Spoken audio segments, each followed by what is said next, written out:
A nossa centenária figueira, hein? Símbolo da capital, completa 150 anos. Impressionante uma árvore ter essa idade, né? São anos de história, muita tradição no coração de Floripa, que todo mundo adora e, claro, exige aquela foto sensacional. Vamos ver? Ilha da velha figueira, onde em tarde fagueira, vou ler meu jornal. 150 anos de história desta bela senhora que aqui está. E olha que tem história pra caramba. Vou contar algumas, só pra gente comemorar esse aniversário. Num pedacinho de terra, perdido no mar. 150 anos e nem parece, não é verdade? Continua chamando a atenção de quem passa por ela. Linda, verdejante, sem nenhum pudor para fotos, ela segue ali. Centralizada na praça onde nasceu a Vila de Nossa Senhora do Desterro, hoje Florianópolis. Alguns contam, Elton, que ela não foi nem plantada aqui em Floripa, que ela teria vindo do Rio de Janeiro, porque a praça começou a ganhar essa cara no final do século XIX, início do século XX, quando ela se embelezou, a cidade estava se embelezando. É possível? É, porque outras espécies, por exemplo, como as palmeiras imperiais, foram trazidas do Rio de Janeiro.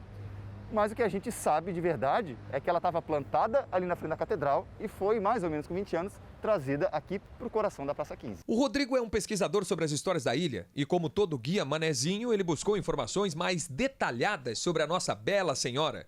Inclusive o local onde foi plantada, que era próximo à catedral. Então eles tiveram que cavar um buraco mais ou menos do tamanho dessa grade, mais de 3 metros de profundidade, para colocar. Agora tu imagina para tirar a figueira de lá, né?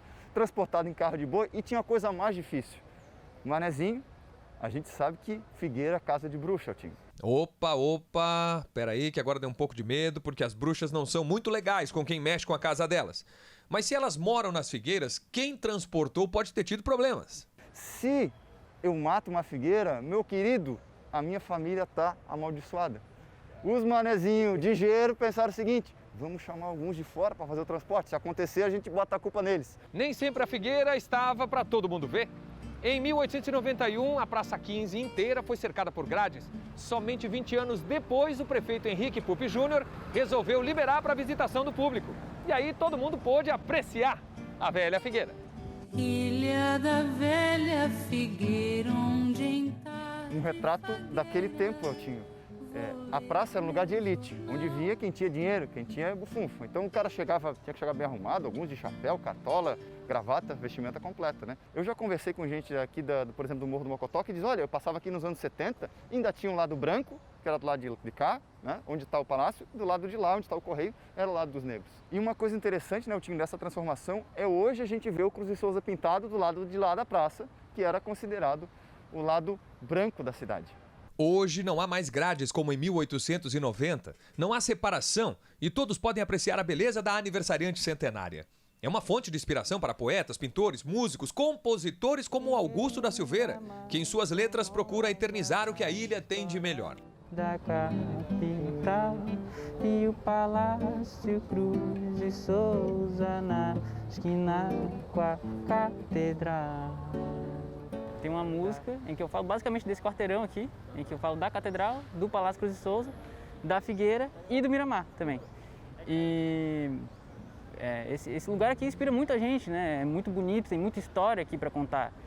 Então não tem como não falar da Figueira, não tem como falar desse espaço, né? Que isso está dentro da gente, é da nossa história isso, né? Ele acredita que se os jovens não souberem e não divulgarem a história da ilha, logo não haverá mais história. Comecei a pesquisar bastante sobre a história daqui.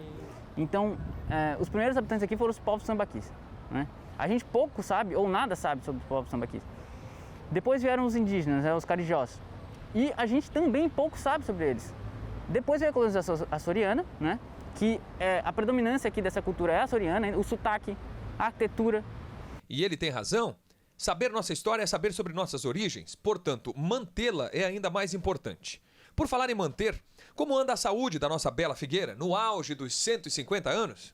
No final da década de 80, foi feito um trabalho minucioso de manutenção para aumentar a longevidade dela. E de lá para cá, de tempos em tempos, são feitas ações de manutenção com podas de limpeza, remoção de parasitas, remoção de excesso de epífitas para diminuir o peso dos galhos. manutenção das escoras e também adubação, garantindo assim então a longevidade da planta na praça. Antes de terminar, eu preciso saber sobre a história do casamento. Quer casar, circula a figueira. Que história é essa? Ô, nega, tu lembra aquele dia que tivesse comigo aqui na praça, que eu te contei a história do casamento na figueira? Queria que tu contasse pra Eltinho. Pode ser, nega? Então vamos dar-lhe. Hola, Rodrigo, tudo bem? Oh, o Eltinho tá aí, claro que conto, querido, maravilhoso. Veja só, antigamente as mulheres sentavam ali e ficavam sentadas com a sombra da figueira. Ao redor, os homens estavam paquerando e passando. Por isso surgiu esse folclore, não é verdade?